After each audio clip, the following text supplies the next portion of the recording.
American star Kim Kardashian విడాకుల గురించి సంచలన విషయం బయటపెట్టారు.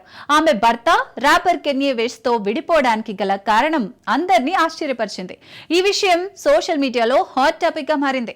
ఆ కారణం ఏంటో తెలుసుకుందాం. కిమ్ కర్దాషియన్ కన్యే వెస్ట్ విడాకులు ప్రపంచవ్యాప్తంగా చర్చనీయాంశంగా మారాయి.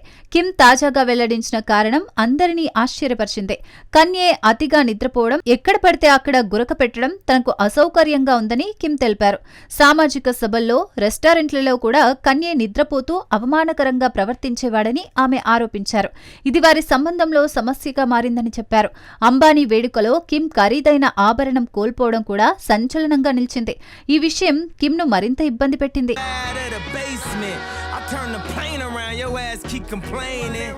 బాలీవుడ్ లో మరో వివాదం రాజుకుంది.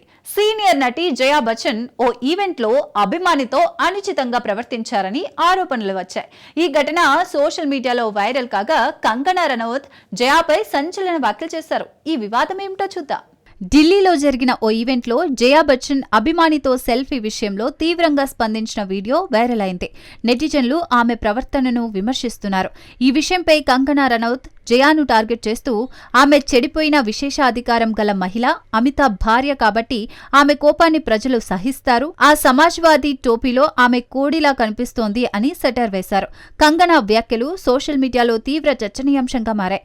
జయా బచ్చన్ ఈ విమర్శలకు ఎలా స్పందిస్తారనేది ఆసక్తికరంగా ఉంది.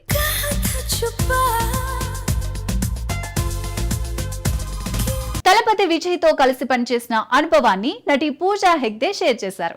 జననాయకన్ సినిమా షూటింగ్ లో విజయ్ సరళత, నిరాడంబరత గురించి ఆసక్తికర విషయాలు చెప్పారు.